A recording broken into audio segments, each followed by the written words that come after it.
समुद्र में उठने वाली लहरों के सामने किनारे पर एक गुरु का बड़ा ही अद्भुत आश्रम था। जितना अद्भुत ये आश्रम था उससे कहीं ज्यादा अद्भुत वहां पे रहने वाले गुरु थे।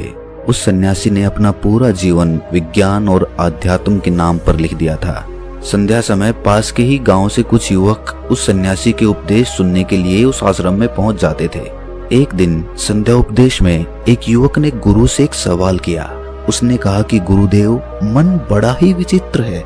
मैं बार बार अपने आप से ये बोलता हूँ कि ये गलती मैं इस बार नहीं करूंगा, लेकिन हर बार मैं वही गलती दोबारा से दोहरा देता हूँ। सोचता हूँ कि अतीत में जो गलतियां मुझसे हुई हैं उनके लिए मैं पश्चाताप ना करूं, लेकिन मेरा मन हमेशा पीड़ा से भरा रहता है। आप कहते हैं कि ध्यान सब दुखों को मिटा देगा, लेकिन मैं रोज ध्यान करता हूं, लेकिन उस ध्यान का मुझे कोई फायदा नहीं मिलता।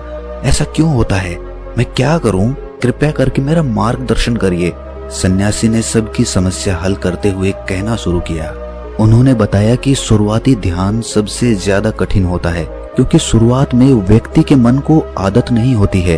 वो इधर उधर भागता है, दौड़ता है, अतीत की बातों को याद करता है, लेकिन ध्यान एक जगह पर लगा नहीं पाता। प्राचीन समय में जब भी कोई शिष्य अपने गुरु के पास ध्यान सीखने के लिए आता था, तो वो गुरु उस शिष्य को ब्रह्म मुहूर्त में ध्यान लगाने के लिए कहा करते थे, क्योंकि ब्रह्म मुहूर्त सृजन का समय होता है। इस समय सारी प्रकृति एक नए दिन की शुरुआत करती है। पक्षी पेड़ों पर कलरव करने लगते हैं और मुर्गे बांग देने लगते हैं। कमल खिल उठता है और पूरी प्रकृति एक सौंदर्य से भर जाती है। प्राचीन शास्त्रों के अनुसार 24 घंटों को 30 मुहूर्त में बांटा गया है, जिसमें हर एक मुहूर्त 48 मिनट का होता है। ब्रह्म मुहूर्त की शुरुआत सूर्योदय से 1 घंटा 36 मिनट पहले हो जाती है। अलग अलग ऋतुओं में सूर्योदय का समय अलग अलग होता है। इसी प्रकार ब्रह्म मुहूर्त का समय भी अलग अलग ऋतुओं के हिसाब से अलग अलग होता है। गर्मियों के दिनों में अगर सूर्य 6 बजे उदय हो रहा है, तो ब्रह्म मुहूर्त की शुरुआत इससे 1 घंटा 36 मिनट पहले यानी कि 4:24 पर हो जाती है। और वहीं पर सर्दियों में सूर्य अगर 7 बजे उगता है, तो ब्रह्म मुहूर्त की शुरुआत 5:24 पर होती है।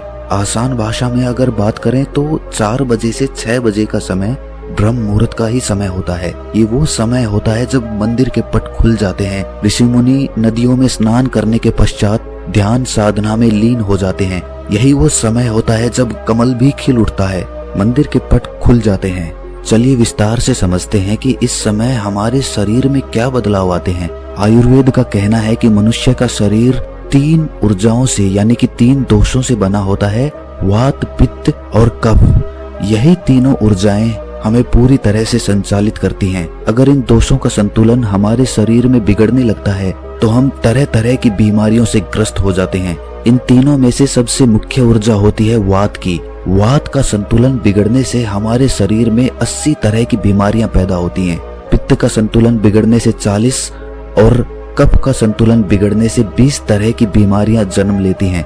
इस प्रकार इन तीनों दोषों में से वात सबसे ज्यादा महत्वपूर्ण है, और वात हमारे शरीर में सबसे ज्यादा सक्रिय सुबह के 2 बजे से 6 बजे के बीच में होता है। यानी कि ब्रह्म मुहूर्त से पहले उठने वाले लोगों का वात हमेशा संतुलन में रहता है, और इसी वजह से उनका पेट अच्छे से साफ होता है, उन्हें कोई बीमारी नहीं होती, वो हमेशा ऊर्जा से भरे हुए रहते हैं। उनका मुख कमल की तरह चमकता रहता है, उनमें असीम सौंदर्य पैदा हो जाता है। ब्रह्म मुहूर्त में उठने वाले लोग हमेशा आनंद में रहते हैं और किसी भी काम को वो ध्यान बना लेते हैं। जो भी बुद्धिमान आदमी होता है वो इस समय को व्यर्थ नहीं गंवाता। अष्टांग हृदय, जो कि आयुर्वेद की एक श्रृंखला है, उसमें लिखा हुआ है कि खुद को जानने के लिए सबसे योग्य समय ब्रह्म मुहूर्त का ही होता है। जो लोग ध्यान में गहरे उतरना चाहते हैं, खुद की खोज करना चाहते हैं, उन लोगों के लिए ब्रह्म मुहूर्त का समय किसी वरदान से कम नहीं होता है। ये वो समय होता है जब पूरी प्रकृति एक नई शुरुआत करती है। इसीलिए जो अतीत होता है वो पीछे छूट जाता है। दिन में और किसी समय ध्यान करने से आपको विचार परेशान कर सकते हैं और आप ध्यान को लगा नहीं पाएंगे, लेकिन ब्रह्म मुहूर्त में जब दिन की शुरुआत होती है तो आपका मन और मस्तिष्क पूरी तरह से खाली होता है और ध्यान में उतर पाना उतना ही आसान होता चला जाता है। एक बार तथागत यानी कि बुद्ध के प्रिय शिष्य आनंद ने उनसे पूछा था कि हे तथागत, ब्रह्म मुहूर्त का समय आपके लिए कितना महत्वपूर्ण होता है। इस पर तथागत ने उत्तर दिया था कि जिस प्रकार मछली के लिए जल महत्वपूर्ण होता है, उसी प्रकार आनंद, ध्यान और शून्यता का जीवन जीने के लिए ब्रह्म मुहूर्त में सही समय पर जागना और जागने के बाद ध्यान में उतरना बहुत जरूरी होता है। अगर आपकी यात्रा आनंद की तरफ नहीं है, आप दुखों में, कष्टों में अपना जीवन जीना चाहते हैं, तो आपके लिए ब्रह्म मुहूर्त का कोई महत्व नहीं है। लेकिन अगर आप अपने जीवन में आनंद चाहते हैं, खुशी चाहते हैं, हमेशा ऊर्जा से भरा हुआ महसूस करना चाहते हैं, तो ये जरूरी हो जाता है कि बुद्धिमानों की तरह आपको भी ब्रह्म मुहूर्त का पूरा उपयोग उठाना चाहिए। सभी युवक ध्यान पूर्वक सन्यासी की बातें सुन रहे थे। सन्यासी ने ब्रह्म मुहूर्त पर वैज्ञानिक दृष्टिकोण पेश करते हुए सभी युवकों को बताया कि हमारे मस्तिष्क के ऊपरी हिस्से पर पीनियल ग्लैंड नाम की एक ग्रंथि होती है, जो कि मेलेटोनिन नाम का एक हार्मोन रिलीज करती है, जो हमारे शरीर में आनंद की उत्पत्ति का कारण होता है। ये वही हार्मोन होता है। जितने अच्छे से और जितनी ज्यादा मात्रा में पीनियल ग्लैंड मेलेटोनिन नाम का ये हार्मोन रिलीज करती है, उतने ही आनंदित हम रहते हैं।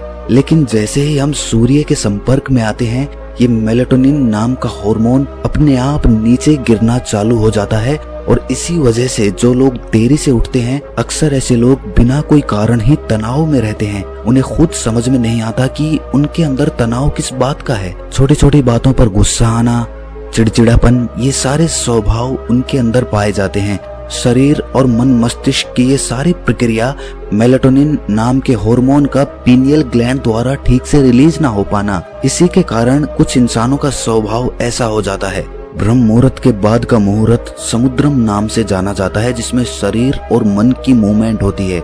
इस समय पीनियल ग्लैंड पर सूर्य की किरणें सीधी आती हैं और सेरोटोनिन नाम का एक हार्मोन रिलीज होता है, जो हमारे मन और मस्तिष्क में ऊर्जा पैदा करता है, एक ताजगी पैदा करता है, जिससे हम दिन के सभी काम कर पाते हैं। चरक संहिता में लिखा हुआ है कि जो व्यक्ति रोजाना ब्रह्म मुहूर्त में उठता है, उसकी उम्र बढ़ने की रफ्तार धीमी हो जाती है। यानी जिन लोगों के चेहरे पर समय से पहले झुर्रियां आने लगी हैं, उनके बाल पकने लगे हैं, ऐसे लोग अगर नियमित रूप से ब्रह्म मुहूर्त में जागने का अभ्यास करें, तो कुछ ही समय में वो पाएंगे कि उनके चेहरे की झुर्रियां और उनके बाल पूरी तरह से ठीक हो चुके हैं।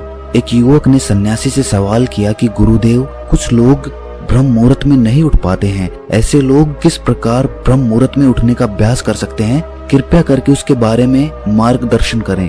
सन्यासी ने कहना शुरू किया कि ब्रह्म मुहूर्त में जागने के लिए ये जरूरी हो जाता है कि पिछली रात्रि आप सही समय पर निद्रा में चले जाएं।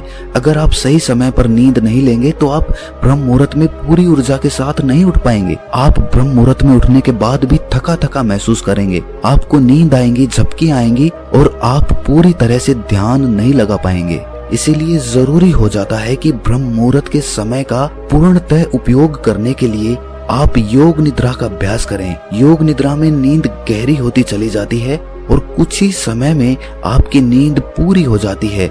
जो लोग योग निद्रा का अभ्यास करना चाहते हैं, उनके लिए एक गाइडेड मेडिटेशन हमने अपने चैनल पर अपलोड किया हुआ है। उसका लिंक हम वीडियो के आखिर में डाल देंगे। आप चाहें तो सोने से पहले उस निर्देशित ध्यान का पालन कर सकते हैं, जिससे कि आप योग निद्रा का अनुभव कर पाएंगे और आपकी नींद पहले से ज्यादा अच्छी और गहरी होती जाएगी।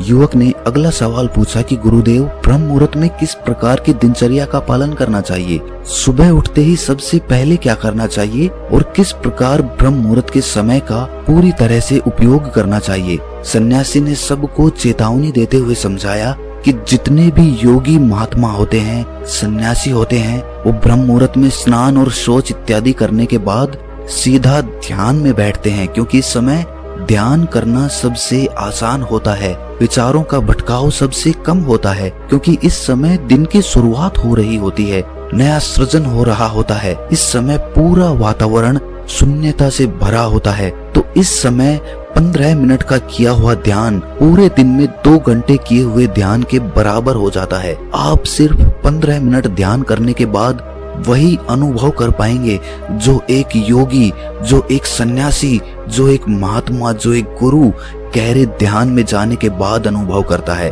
तो सबसे पहले ब्रह्म मुहूर्त में उठने के बाद स्नान और शौच इत्यादि करने के बाद सीधे ध्यान में प्रवेश कर लें। कोई भी ध्यान आप कर रहे हो, किसी भी प्रकार का आप ध्यान कर रहे हो, इससे कोई मायने नहीं है। जिसका भी आप पालन करते हो उसका ब्रह्म मुहूर्त में उठते ही पालन करने का अभ्यास करें और कुछ ही समय बाद आप खुद ही ये अनुभव करेंगे कि आप कितने गहरे आनंद को प्राप्त कर चुके हैं। आप इतने गहरे ध्यान को कभी अनुभव नहीं कर पाएंगे जितना गहरा ध्यान आप ब्रह्म मुहूर्त में अनुभव कर सकते हैं।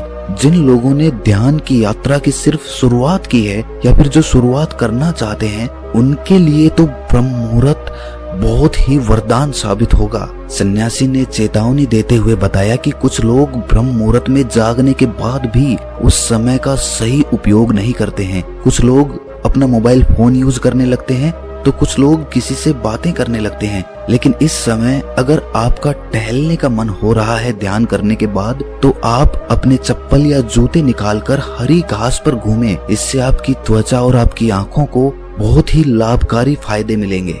ध्यान और योग आसन करने के बाद एक व्यक्ति को शारीरिक अभ्यास जरूर करना चाहिए ब्रह्म मुहूर्त में, क्योंकि ब्रह्म मुहूर्त में जब हमारे शरीर से पसीना निकलता है तो हमारे रक्त तक शुद्ध वायु यानी कि ऑक्सीजन पहुंचती है, जो हमारे रक्त संचार को बेहतर कर देती है और हमारे शरीर की सारी गंदगी बाहर आ जाती है।